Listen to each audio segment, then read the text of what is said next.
discutir o autoexílio, como que a gente vai chamar, como é que tem nome? O nome é fuga, né, o Folena? O Eduardo Bolsonaro nos Estados Unidos ficou nos Estados Unidos, decidiu ficar nos Estados Unidos de maneira definitiva até nova ordem também, né? Nós vamos falar um pouco sobre isso, vamos falar um pouco sobre as diretrizes do governo para encaminhar o processo de isenção do imposto de renda até R$7 mil, né? Não é só mais até 5 mil, até 7 mil, com algumas modalidades ali que a gente pode explicar. E para começar, Folena e comunidade, eu vou pegar aqui a mensagem do genial, sempre genial, Zé Carlos Faria. Ele está dizendo assim: bom dia, yes, não temos banana, né? Nós não temos bananinha. Pegando a música da Carmen Miranda. Yes, não temos banana mais. Ô Folena, você vai sentir falta dele? Bom dia, querido. Nenhuma, Conde. Não é o pai dele que falava, peço desculpa aí às mulheres, né? Que era o imbrochável. Quer dizer, o imbrochável se revelou um frouxo, né? Aqui a gente já sabia que eles são frouxos. Na verdade, tudo isso é uma jogada política, né, promovida por eles, para ficar criando esse clima de tensão, né, permanente. Né? A tática do fascismo brasileiro com o Bolsonaro, né, na verdade, ele quer se fazer de vítima. Né? Ele quer se sentir um vitimado, uma vítima política, né, de um Estado opressor, que é o Estado democrático de direito do Brasil. Então, é isso. Não tem. Essa é a tática do Bolsonaro. Ele vai ser condenado, não tem como ele fugir disso. Né? São muitas acusações contra ele, não é apenas os crimes contra o Estado democrático de direito. Serão muitas denúncias que serão oferecidas contra o Bolsonaro. Volto a lembrar a todos. Ele vai responder por peculato. Ele queria desviar as joias, dinheiro do patrimônio público para ele. Chegou a desviar. Ele vendeu as joias nos Estados Unidos. Vendeu as joias. Inclusive o pai do Mauro Cid, eu gosto sempre de lembrar esses personagens, sabe, Conde? Porque ficam esquecidos. O pai do Mauro Cid foi flagrar, ele mesmo se auto-entregou, tirando uma fotografia em que ele apareceu no fundo. Então, veja, nós estamos diante de acusações seríssimas contra Bolsonaro.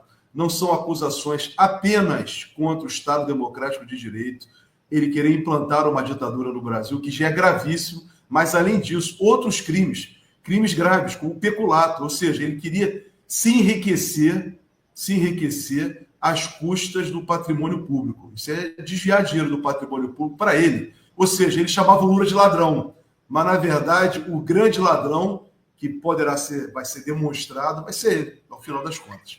Eu senti, lendo tudo que eu pude ler sobre essa permanência e esse anúncio do Eduardo Bolsonaro, de que eles se deram conta realmente de que o pai vai ser preso, de que não tem por onde escapar, né? Não sei se os advogados ali, a defesa em geral não comete um sincericídio desse, né?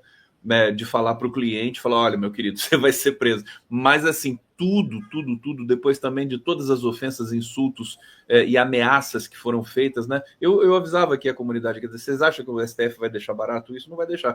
Agora, eu queria que você comentasse o seguinte, se você concorda que essa água batendo na bunda do Bolsonaro que provoca essa reação do Eduardo Bolsonaro e o fracasso de Copacabana, né? Que daí eles percebem que não tem mais eco na população brasileira. É isso que eu ia comentar, pois domingo, inclusive, você fez uma super live. Conde gosta de fazer as lives lá para fustigar o Bolsonaro. Então, domingo, o Conde fez uma live com grandes companheiros aí, a manhã toda de domingo, e nós constatamos exatamente isso. Quer dizer, não só o fracasso da mobilização, Conde, é o desespero que bateu em torno deles, né, com relação a esse quadro. Ele tenta fazer, volto a dizer, ele tenta o Bolsonaro tornar uma questão jurídica, criminal, numa questão política. É isso que ele quer fazer. Mas a sociedade como um todo, né, de uma forma geral do país, já compreendeu, né, que o Bolsonaro efetivamente cometeu crimes graves. Ele provocou, Conde, durante 4 anos em que esteve no governo, de 2019 a 2022, quando ele saiu, dezembro de 2022, uma série de tentativas de desestabilização institucional no Brasil. A maior agressão praticada por Bolsonaro, né, foi com relação à própria Constituição do Brasil, falo isso o tempo inteiro. As ações do Bolsonaro era para introduzir uma ordem autoritária, ditatorial no Brasil. E o povo brasileiro, de uma forma geral, compreendeu isso. Compreendeu tanto, Conde, que a maioria elegeu o presidente Lula. E mesmo aqueles que votaram no Bolsonaro, também, segundo as pesquisas de opinião, compreendem também que ele agiu muito mal. Ele atuou contra os interesses do país. Ele colocou brasileiros contra brasileiros, pregou ódio permanentemente. Então, tudo aquilo que ele falava com relação à questão da moralidade era tudo falso. Aquele Deus, pátria e família, tudo era falso. Isso tudo foi se descortinando ao longo do governo de Bolsonaro. A Covid foi uma grande demonstração disso, né, do fracasso da condução política dele, o desrespeito dele com o que tem de mais valoroso para as pessoas, que é a vida, a saúde. Ele desrespeitou isso permanentemente. Então, Conde, o Bolsonaro, né, vai pagar caro por tudo que ele fez. Não apenas, né, volto a dizer, não apenas por esses 3 delitos que ele foi denunciado agora. Organização criminosa e os 2 delitos relacionados à quebra do Estado Democrático de Direito previstos no Código Penal brasileiro. Só um detalhe, nessa denúncia do Gonê, a questão das joias e da vacina não estão colocadas, né? Não estão. E outro processo que ele vai enfrentar. Não, vai ser outras denúncias. Hoje eu li uma outra, né, eu li agora no 247, agora pela manhã, que foi apresentada uma denúncia por ele, né, exatamente pela tentativa de homicídio do presidente Lula e do Alexandre de Moraes e do vice Alckmin. E que ele tinha consciência e partiu dele, o Paulo Gonet, segundo eu li no 247, exatamente, né, demonstrando que tem o áudio com a participação dele e a autorização dele para que se levasse adiante aquela operação nefasta Punhal Verde e Amarelo. Todos vão lembrar disso, que tomou ampla repercussão, os áudios vieram a público, virou até programa de televisão. Jorge Folena no Giro das 11, bate-papo aqui no Giro, Nefertiti Dornelles. Oi, amado da Titinha, que bonitinha, que carinhosa. Assim eu não aguento, Nefertiti. Saudade de você, querido, beijinho, também saudade, um beijo para você, espero que esteja tudo bem. Antônio Vieira, que é um dos nossos célebres internautas de direita, que nos acompanha aqui, a gente agradece. Ele está dizendo o seguinte: o Eduardo Bolsonaro é muito inteligente. Hoje ele é o nome mais falado das mídias. Eu queria aproveitar o comentário do Antônio Vieira e dizer o seguinte: isso é ótimo para o governo Lula, que as pessoas fiquem falando de Bolsonaro sem parar, porque daí o governo governa, né, o Folena? Você não concorda com isso? Porque é melhor do que ficar sendo fustigado por essa imprensa golpista 24 horas, né? Pelo menos divide um pouco a atenção das pessoas. É verdade, Conde. Mas a imprensa golpista ela é implacável com o presidente Lula. O projeto deles é implacável. Eles estão atacando o presidente Lula antes da posse, depois da posse, todos os dias. Toda hora fazem pesquisa de opinião para tentar distorcer uma realidade, ou então, né, tentar criar um cenário adverso para o presidente Lula. As coisas não são fáceis, é importante colocar isso. Ninguém aqui está fazendo bravata, nem o Conde aqui, e todos que vêm aqui no Giro das 11, ninguém vem aqui num discurso retórico. Nós sabemos, temos plena consciência das dificuldades em que o presidente Lula recebeu o Brasil em 2022. Consequência de quê? Consequência do golpe contra a presidenta Dilma em 2016, que se aprofundou durante os 4 anos do governo de Bolsonaro. Simplesmente o projeto era projeto neoliberal, projeto do mercado financeiro, esse que ataca o presidente Lula por meio do meio de comunicação tradicional. O projeto deles era destruir a soberania e o processo de desenvolvimento do Brasil. Esse era o projeto. E foi assim que o presidente Lula recebeu o Brasil. O presidente Lula recebeu o Brasil de Bolsonaro e Paulo Guedes e de Michel Temer também, é importante lembrar o nome dele, que destruíram toda a estrutura de desenvolvimento que estava em curso nos anos anteriores, de 2002, 2003 a 2015. Então, eles destruíram tudo isso. Então, nós retroagimos de tal forma, é importante lembrar isso, Conde, esse mesmo mercado financeiro, essa mesma imprensa corporativa que cobra do presidente Lula, que tem que ter controle de gastos, ela não fala a destruição que foi feita na arrecadação tributária.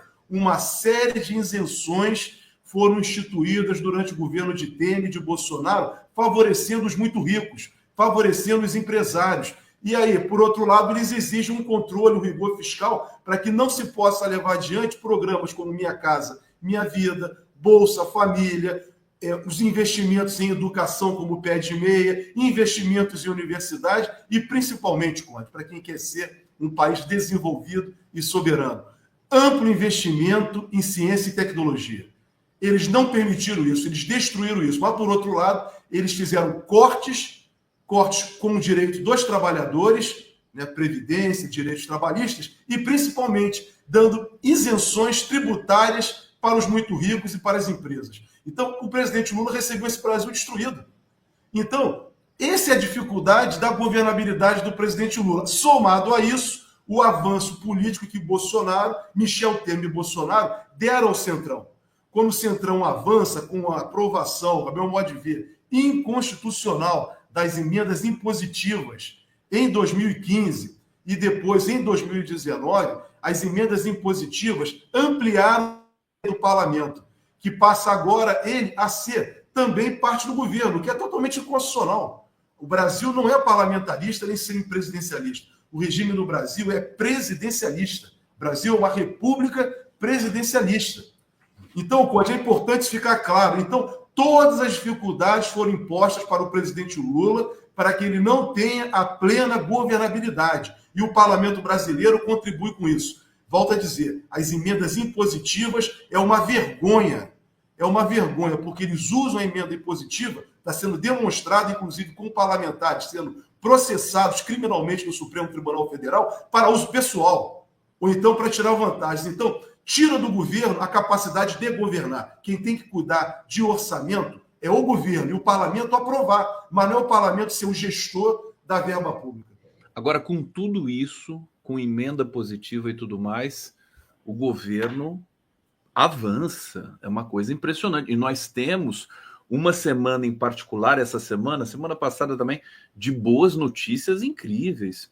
Quer dizer, o Haddad agora está com essa história do imposto da isenção, a gente começa a descobrir que tem uma porção de outros recursos para o país arrecadar mais e melhor, de gente que tem mais, ao contrário do que vinha sendo feito antes, que era isenção dos mais ricos, que é uma coisa maluca, né? Agora a gente está repondo um pouco essa lógica. E outra coisa, Folena, ontem na cerimônia, para dar informação para você, para a comunidade aqui, não sei se você acompanhou, mas na cerimônia da apresentação do projeto da PEC, que faz a isenção de quem ganha até, não sei se é PEC, quem ganha até R$7 mil, estava lá o Hugo Mota, a Gleisi Hoffmann, Fernando Haddad. Evidentemente é um ritual, uma cerimônia, mas o Hugo Mota me parece muito menos nocivo do que o Arthur Lira, e dizendo assim, não, nós vamos fazer algumas mudanças, mas nós temos esse projeto. E o Lula, de maneira muito esperta, como é habitual dele, disse assim, falou, olha, agora esse projeto não é mais do governo, agora é um projeto do Congresso, né, da isenção. E vai dar um alívio para 10 milhões de brasileiros que recebem nessa faixa de salário. Eu só queria destacar com você e pedir o seu comentário. Quer dizer, parece que as coisas agora, o Lula, agora é o ano da colheita, parece que está acontecendo isso. Quer dizer, dados da inflação declinando, dados do crescimento acelerando, né? O que muitos economistas dizem que isso pode provocar inflação, mas de qualquer maneira, o Brasil é um dos países que mais cresce no mundo. Sempre é impressionante, Folena. Ô, Conde, vou dizer uma coisa para você. Eu comento com meus amigos que eu acho que o único cara que conversou com Deus foi Lula. Sabe? Por que eu digo isso? Em 2008, ele disse que era uma marolinha a crise de 2008. E para o Brasil foi. Depois, veja, o Lula, quando recebeu foi acusado indevidamente pelo Sérgio Moro, ele disse, olha, você vai para o banco dos réus, não sou eu, vou sair disso e vou provar como eu sou grande. Saiu. Então, o Conde, eu não desconfio de nada que o presidente Lula fale. Nada. Se ele está dizendo que ele vai colher, eu acredito. Olha, porque eu não conheço ninguém que fala uma coisa e as coisas se confirmam. Então, eu não desconfio de nada o que o presidente Lula fala. Eu fico só vendo aí, respeitando a opinião dele. Mas esse projeto de lei, Conde, da reforma tributária do imposto de renda, ele foi fundamental, e é fundamental para a classe trabalhadora, principalmente para a classe média. Para a classe média que é muito sacrificada. Toda a classe trabalhadora brasileira é sacrificada. Tá? O presidente Lula já fez a reforma tributária dos impostos indiretos, vamos colocar assim, dos tributos indiretos, aqueles que recaem sobre os produtos essenciais da vida, sobre alimento, sobre prestação de serviço, então, sobre produtos industrializados, que envolve a nossa vida, o nosso dia a dia, sobre transporte público, sobre tudo.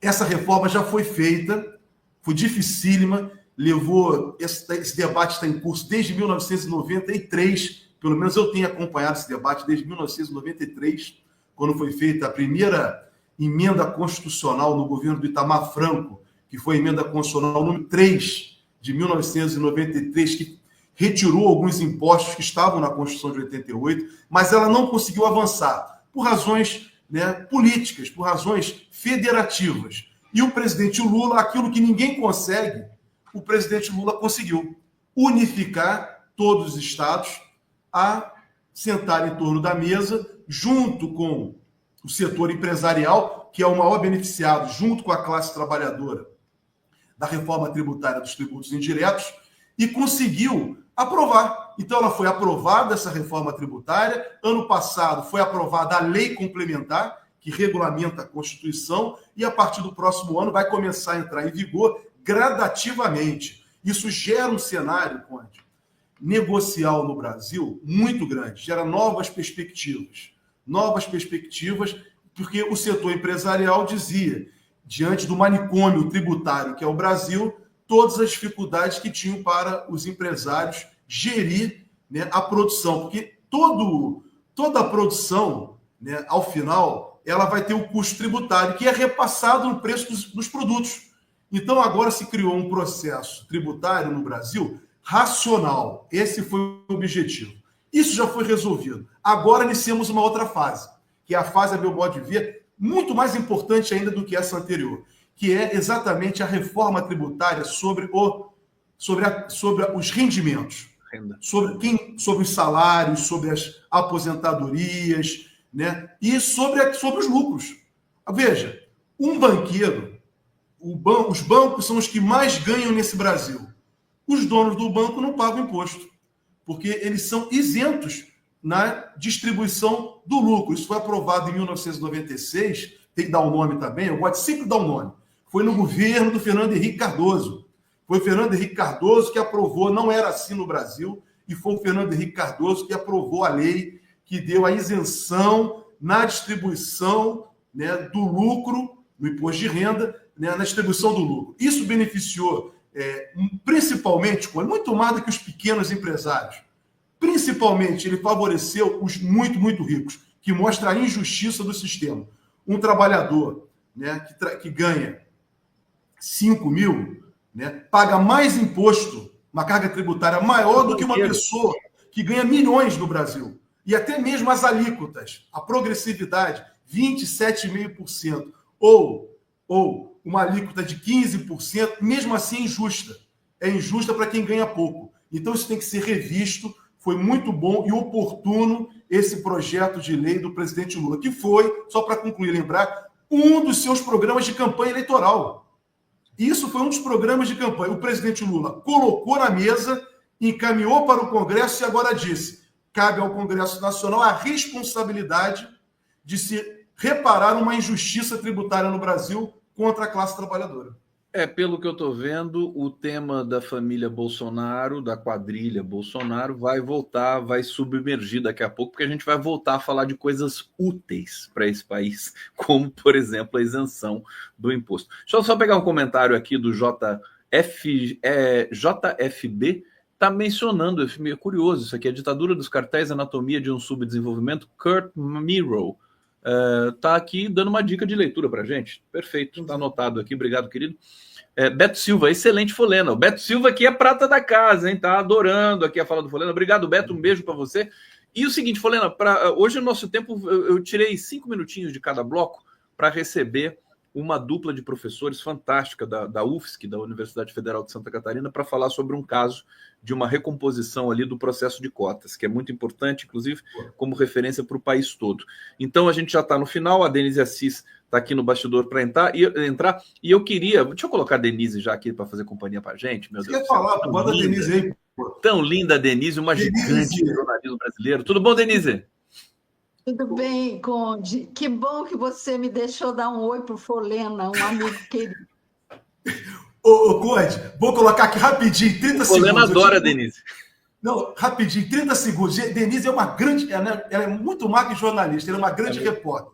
Eu tive com Denise quarta-feira lá na posse da ministra Elizabeth, no Superior Tribunal de Justiça. Aí, quando eu fui cumprimentar a Denise saiu correndo, passou por cima de todo mundo, porque ela quis lá colher o depoimento, fazer a reportagem que ela mandou para o 247, Boa Noite 247, do depoimento da ministra Maria Elizabeth sobre o Bolsonaro, sobre a responsabilização dele e o papel do Superior Tribunal Militar. Então eu queria fazer essa homenagem à Denise, que ela é grande repórter. Não é só porque ela é minha amiga, não, mas eu tenho admiração profunda pelo trabalho dela, pelo que ela desvenda. Né? A Denise é uma das jornalistas que mais desvenda sobre ditadura, mais conhece no Brasil, não é só jornalista. Como cientista político, cientista social, ela conhece demais sobre tudo que se passou na ditadura. E aí, hoje é que nos traz as grandes notícias sobre o mundo militar. E só para completar, Folena, eu poderia dizer assim, Denise, você tem roupa para ouvir um elogio desse? E ela tem, porque ela está linda com essa é maravilhosa. Ô, Denise. Obrigada. Imagina, é bom começar o dia com dois amigos queridos me jogando confete. E o Folena, essa competência... É verdade. Né? Qualquer dúvida eu ligo, Folena, que diabo está acontecendo aqui nessa causa? E Folena me ajuda. Então, a gente se ajuda mutuamente, se admira, é um grande colega, um grande juiz. E o público, a comunidade aqui também tem paixão pela Denise Assis. Todo mundo vai falar, o carinho vai vir aqui no bate-papo, e pelo Folena também, evidentemente. Folena, para terminar, eu só queria uma leitura breve sua sobre o fato, o Eduardo Bolsonaro nos Estados Unidos, ele pode oferecer algum tipo de dificuldade, de problema para o Alexandre de Moraes, na sua visão? Não acredito, porque as autoridades norte-americanas, judiciário norte-americanas, não tem nenhum envolvimento com o Donald Trump. Por mais que a Suprema Corte, por exemplo, norte-americana, tenha uma maioria conservadora, isso não significa que eles vão se colocar contra os acordos internacionais, contra os princípios, inclusive princípios dos Estados Unidos da América do Norte. O que a gente tem que entender uma coisa é o seguinte, a interpretação que os Estados Unidos da América do Norte faz, o sistema de justiça norte-americano faz, da liberdade de expressão, não é o mesmo que é adotado no Brasil.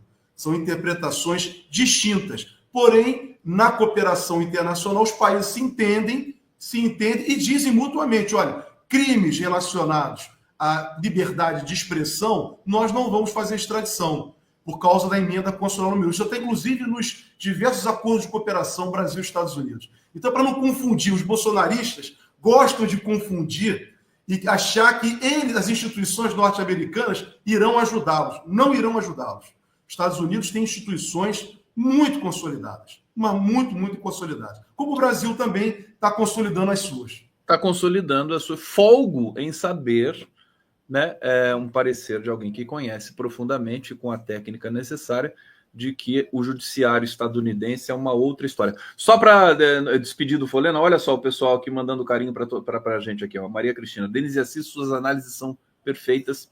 Paula Bandeira, concordo com você, Folena. Denise é uma cientista da comunicação social. Elza Moura, adoro a Denise. Fátima Linhares, Denise Assis é a nossa medalha de ouro.